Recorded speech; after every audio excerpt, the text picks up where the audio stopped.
Rubens de Melo Marinho Júnior. Qualificação acadêmica e experiência profissional. Física pela Universidade de São Paulo em 1978. Doutorado em Física pela Universidade de São Paulo. Pós-doutorado na Universidade de Paris, 11, em 1985 a 1987. Professor visitante da Louisiana State University em 2001. Professor de Departamento de Física do Instituto Tecnológico de Aeronáutica. Possui diversos trabalhos publicados na área da física. Conferencistas.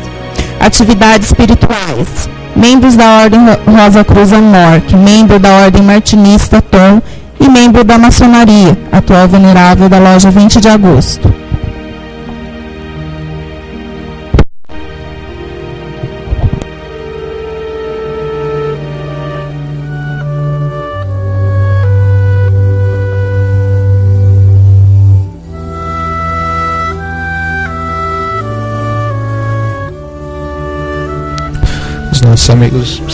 Os nossos amigos ouvintes podem participar conosco pelo WhatsApp 971338996.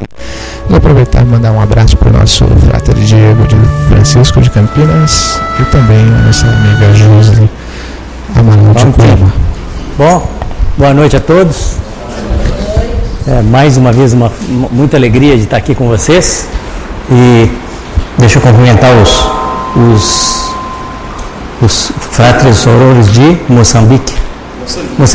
Então, fratres sorores de Moçambique, obrigado por estar nos ouvindo e participando. Venezuela, obrigado por estar participando dessa nossa atividade aqui. Então, como vocês, muitos aqui já me conhecem de longa data, né? Como vocês, pelo que ela leu a respeito do meu currículo, vocês puderam ver que eu me sinto à vontade para falar desses assuntos, tanto assuntos científicos quanto assuntos místicos e esotéricos que nós estamos tratando, né? Sou profissional da área da ciência de longa data e membros Rosa Cruz desde 1975, 40 anos de misticismo. Então, realmente, para mim é uma tranquilidade muito grande falar desses dois assuntos e eu gosto muito. Né? Então, o que nós vamos falar hoje? Um pouquinho de ciência, o que a ciência tem a dizer a respeito da inteligência artificial. Né? Vamos em frente. Né? Passa para mim. Então, o que é inteligência artificial? Essa é a grande questão. Né? Nós já sabemos que é possível simular a inteligência com computadores. Né? Já existem robôs que sabem tomar decisões, existem programas que jogam xadrez, robôs que jogam xadrez, máquinas que jogam xadrez, existem robôs que reconhecem padrões, é o que foi falado naquele texto, de reconhecimento de padrões, né? Mas isso é inteligência? Será que isso é inteligência? Será que o ser humano não tem algo mais, alguma coisa diferente que não só essa coisa computacional que eu digo é a atividade dos neurônios, né? Uma atividade computacional. Será que é só isso? Será que nós somos só isso? Um monte de neurônios processando e gerando resultados e executando coisas? Será que isso que é a inteligência? E o que vocês têm a me dizer a respeito da consciência?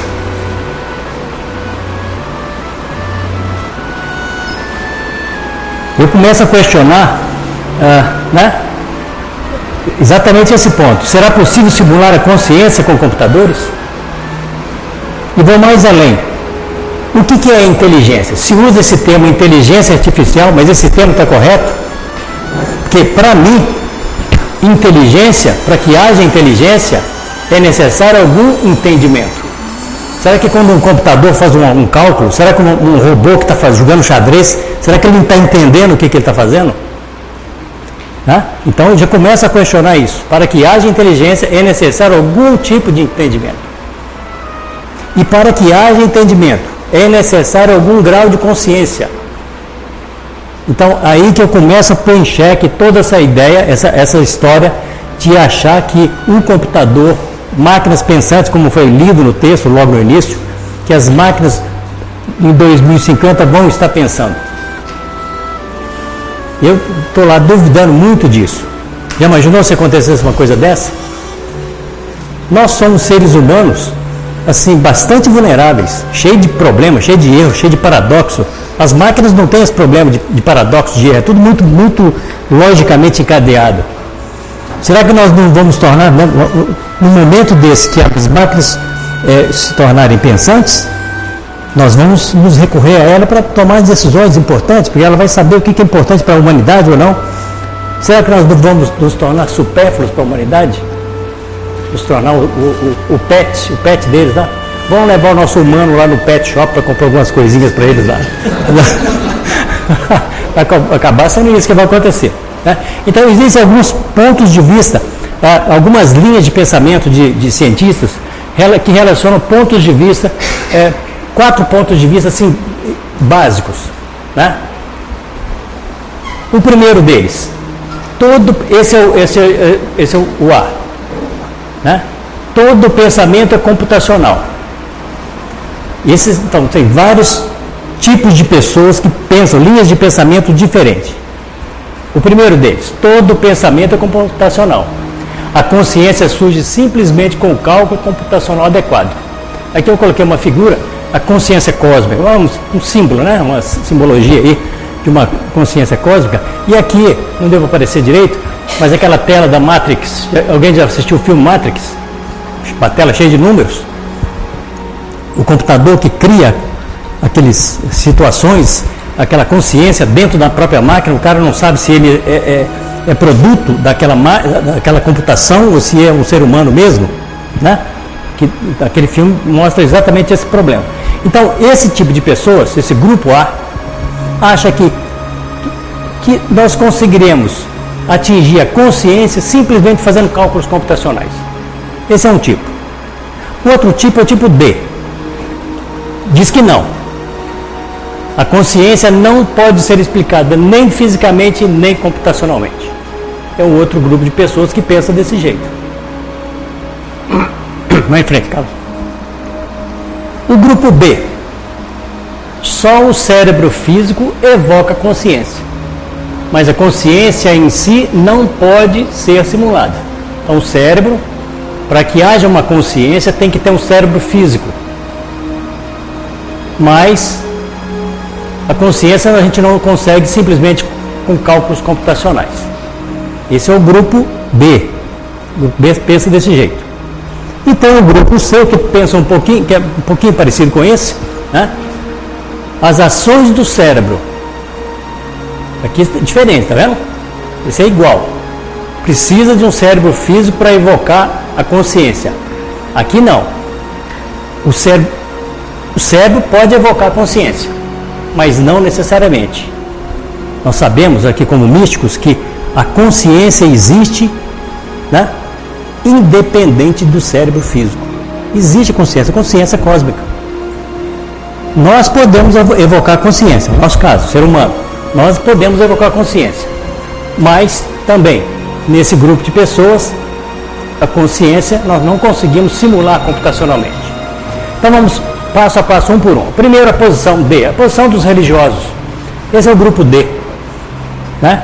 Eles acham que realmente não é possível, nunca será possível o entendimento dessa consciência. Esse é o grupo, e que as máquinas nunca vão atingir esse tipo de situação. Né? Esse é o grupo, os religiosos. Esse é o ponto de vista religioso. Com o atual método científico, a ciência não é capaz de dar uma explicação satisfatória para o fenômeno da consciência. É verdade. Hoje em dia não é possível. Mas será que, se a ciência tem a ideia de querer dar uma explicação para o universo, algum dia ela tem que dar uma explicação para a consciência cósmica, todos esses fenômenos paranormais que nós temos. Algum dia, senão ela vai estar sendo muito falha. Né? Se a ciência não conseguir algum dia dar uma explicação racional, né, para o universo como um todo, ela vai estar sendo falha. Ela só vai explicar uma parte do universo. Nós sabemos que existe essa outra parte. Né? Então, Esse é uma questão. De acordo com os apoiadores de D, a ciência nunca será capaz de explicar a consciência. Pode ir, Carlos? Eu acredito que vai chegar um dia com uma metodologia mais ampliada que será possível compreendermos a consciência. Naturalmente que com o método científico atual, pode ser ou não que a gente consiga entender a ciência, mas se não conseguir, através do método científico atual, será que não é interessante ampliar a metodologia científica para que nós consigamos dar uma explicação satisfatória para a consciência? Dar um entendimento? Não precisa ser matemático não, mas um entendimento racional para a coisa. Né? E por que eu acredito que vai ser possível? Uma razão muito simples. Por incrível que pareça, o universo é uma coisa compreensível. É incrível que nós consigamos descrever o universo nos mínimos detalhes. Quem que assistiu a palestra que eu dei aqui no capítulo Mogi mesmo a respeito da história do universo, vocês viram que nós estamos chegando ao ponto de entender como que as coisas aconteceram no início do universo. Né? Então a ciência, por incrível que pareça, o universo é uma coisa compreensível. Estamos sendo capazes de compreender a obra do grande arquiteto do universo. Então, esse D está excluído. Para mim, eu não acho que esse grupo está com a verdade, não. Vamos para o outro grupo. O grupo que a gente chama o grupo A, é o grupo da inteligência artificial forte. Esse é o grupo dos qual a maioria dos cientistas acham que é esse que é o correto. Por quê?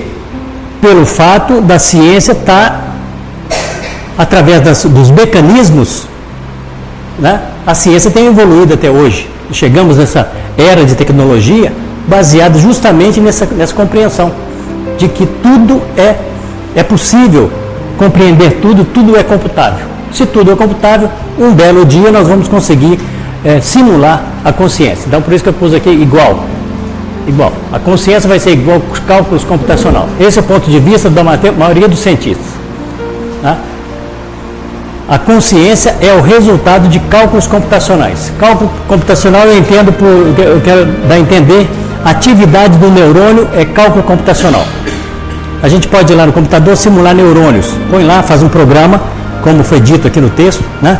É possível, eu mesmo já fiz programas assim, redes neurais no computador. Você vai lá, programa os neurônios, simular o que o neurônio faz, as sinapses, as ligações entre os neurônios, as redes neurais e tudo.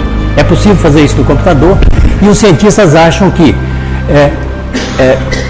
a consciência pode surgir de um cálculo computacional desse tipo. Né? Se consciência é o resultado de cálculos computacionais. Por cálculo computacional se entende por atividade dos neurônios, sendo uma coisa puramente física e que, em última análise, poderá ser realizada por computadores. Esse é o grupo de inteligência artificial forte. Eles acham isso. A consciência, e como é que surge a consciência? Surge da complexidade. Como nós temos trilhões de neurônios na nossa cabeça e tantos cálculos sendo feitos, é um fenômeno emergente que emerge da complexidade. Certo? Então, isso é que a maioria dos cientistas pensa desse jeito. Diria a maioria dos materialistas, né? Os que acham que não tem um algo mais além da matéria. Certo? Vai em frente, Carlos. Apesar de não acreditar nessa hipótese, ela deve ser considerada fortemente, pois corresponde a uma atitude altamente operacional da ciência. A ciência é assim. É bem pragmática, uma questão muito operacional e pragmática. Então a gente não podemos descartar de imediato essa hipótese, não, a gente tem que pensar muito bem nisso e analisar com cuidado esses argumentos que são apresentados por esse grupo A. Mas nessa questão tem uma coisa muito paradoxal com esse grupo. De acordo com esses apoiadores dessa A, né? Não é importante o conteúdo material da coisa pensante. Não importa se é cérebro humano, se é a máquina que está lá, o que seja lá, o que for. Não importa o conteúdo material da coisa pensante. É somente a computação em si que determina o atributo da consciência. Nós sabemos que a computação é uma coisa conceitual. Matemática, são conceitos abstratos. Né? Por outro lado, a computação em si é um conceito abstrato e está dissociado de qualquer corpo material. Assim, para os materialistas, a manifestação da consciência surge de algo não material. Olha que paradoxo esquisito. Quem disse isso não sou eu, não. Foi lá o Amito Goswami, aquela turma lá. Eu só estou repetindo aqui. Então, veja só. Caímos num paradoxo. Eles próprios caem num paradoxo, o pessoal que argumenta desse jeito. Outra razão para não aceitarmos essa hipótese é que existem procedimentos do cérebro que não são computáveis. Hoje eu vou mostrar aqui um experimento, uma coisa, algo mais que o ser humano faz que não é computável. Não tem jeito de fazer com o computador. Significa que o ser humano tem algo mais, que não é simplesmente a matéria. Tá? De acordo com os apoiadores de A, se um computador... Aqui entra um questionamento. Esse grupo diz o seguinte: eu vou submeter ao computador uma série de perguntas. E pode ser que o computador evolua bastante a ponto de que ele possa responder exatamente como um ser humano. Você está feliz? Estou feliz. Você está triste? Você ama alguém? Amo. Você tem sentimento? Tenho. Ele pode respondendo.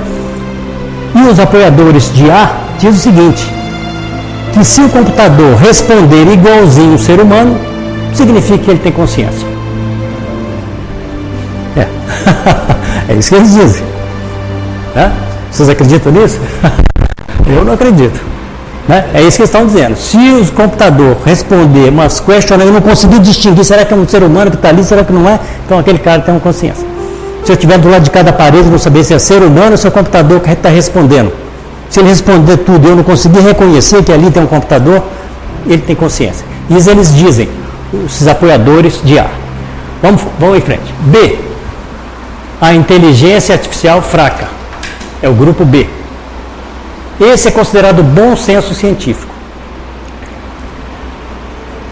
Tudo pode ser simulado, inclusive a consciência. O que difere de A é que a simulação computacional de um processo físico é bem diferente do processo em si. Simular é uma coisa, e que aquela coisa seja aquilo que está sendo simulado é coisa bem diferente. Você simular um furacão é bem diferente do furacão em si. Então é esse que esse grupo diz o seguinte: eu posso até simular consciência, posso até simular consciência, mas não vai ser a mesma coisa. Então por isso que está aqui.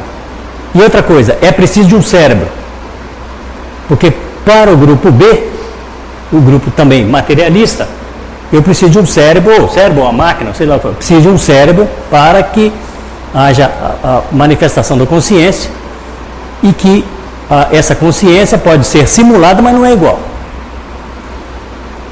Ok? Para B, somente a ação de um cérebro biológico pode evocar a consciência, enquanto que a sua curada contrapartida eletrônica não. Só o cérebro físico, um cérebro que pode evocar a consciência. O eletrônico não. Ok? Mas, como místicos, não podemos aceitar que somente o cérebro físico pode evocar a consciência, já que para nós ela pode existir mesmo sem um substrato material. Nós sabemos disso. Quem atingiu grau 7 na Ordem Rosa Cruz, sétimo grau, sabe que nós podemos fazer, nós temos as técnicas ensinadas para a gente, projeção psíquica, levar a sua consciência para outro lugar, e você fica lá dentro da sua casa e manda a consciência para outro lugar, lá para a casa da sua mãe, lá onde, sei aonde, e você percebe claramente que a consciência está lá naquele outro lugar, não está em você. Então, nós sabemos que essa ideia não é a correta. De acordo com os apoiadores de B, se um computador responder um longo questionário como um ser humano, isso não significa que ele tem autoconsciência. Nesse ponto a gente concorda. Só porque ele respondeu igualzinho um ser humano, não significa que ele tem autoconsciência. Aí eu repito aqui, a simulação computacional de um furacão não é um furacão. Vamos em frente. Vamos para o C. Essa visão dos místicos é a nossa visão, como Rosa Cruz, como os participantes dessas ordens do conhecimento primordial, essa é a nossa visão. O cérebro físico pode evocar a consciência, mas não significa que é só ele. A consciência já existe aí, é consciência cósmica, nós somos parte da consciência cósmica, mas nós podemos evocar essa consciência. ter contato com ela, coisa assim, através da meditação. Nós podemos evocar. Mas isso também é diferente de uma simulação computacional. Apropriadas ações do cérebro físico evocam a consciência. Mas nem essas ações, ao contrário de B, nem a consciência podem ser simuladas computacionalmente. Também não se fala que tenha que existir um cérebro para que haja consciência, de acordo com o nosso entendimento. De acordo com C, o problema da consciência é ainda um problema científico, mesmo que a abordagem adequada ainda não esteja à disposição. E é verdade. Quem sabe se no futuro surge uma abordagem científica adequada para que a gente possa ter um entendimento melhor a respeito da consciência. Apesar de que eu acho que isso é desnecessário. Eu, como místico, acho desnecessário. Porque nós temos vários tipos de formas de abarcar o conhecimento. Um deles é um método científico. Vai buscando experimentação, comprovação, provas, refutações. O outro é através da nossa meditação e comunicação direta com a divindade, né? Então, nós temos uma outra forma, né, de acesso a essa consciência, né? E muito do que é ensinado nas nossas monografias é um ensinamento dessa consciência, como funciona essa consciência. Ok. De acordo com os apoiadores de C, depois de um longo questionamento, o computador acaba por se revelar. Esse grupo de pessoas acha, olha, não tem jeito. No final das contas, a gente vai saber que aquilo que está ali, do outro lado do muro ali, é um computador. Tá? Então, vamos lá. Muito bem. Suponha que nós vamos ter um computador pensante, como foi dito logo no início aqui, lá em 2050, né? Surge um computador pensante. Nós vamos ficar embaraçados com certos problemas de ética. Certo? Esse computador que é pensante, então, esse vai ter autoconsciência, pelo que foi dito aí. Ele deverá ter direitos e responsabilidades? E aí? Vamos lá, em frente. Se ele tem autoconsciência, deverá ser considerado um ser vivo? Como é que respondemos isso? Vamos lá, Carlos. Se um robô praticar um homicídio, o que devemos fazer? Responda para mim aí. O que vocês acham que devemos fazer com o robô que cometeu um homicídio? Desmanche, mas isso é pena de morte. Isso é pena de morte. Desmanchar é pena. Ele tem autoconsciência. Nós não temos pena de morte.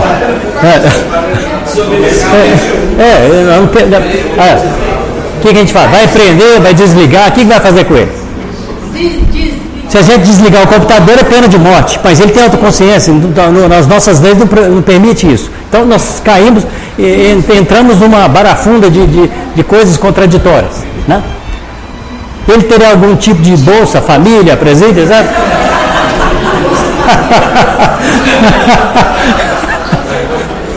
Terá direito. Tem um problema falar de constituição de família agora, né? O que é família? Não é aquela discussão que teve aí? Vamos pôr lá na Constituição que a família é constituída por uma máquina, assim, tal.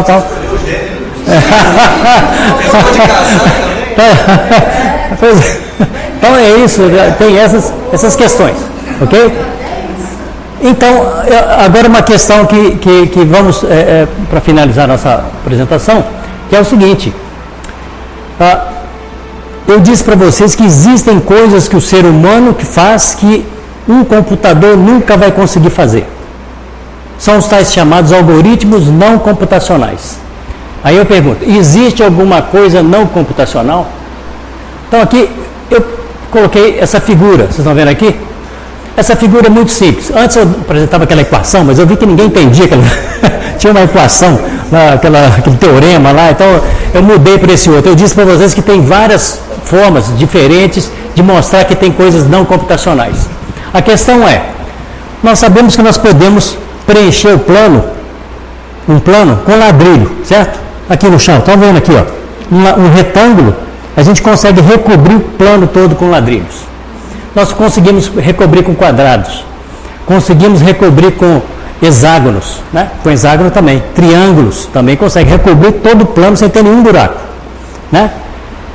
Tem vários tipos de Nós podemos pôr dois tipos aqui. Esse aqui tem triângulos grandes e um hexágono pequenininho.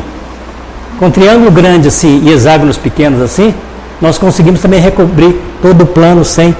Né? E existem vários outros, vários exemplos, estão vendo aqui, ó. Vários exemplos de como a gente pode recobrir o plano com figuras geométricas. A pergunta é, há um algoritmo para decidir se existe ou não um conjunto finito de diferentes polígonos que poderão recobrir todo o plano? Tem algum algoritmo?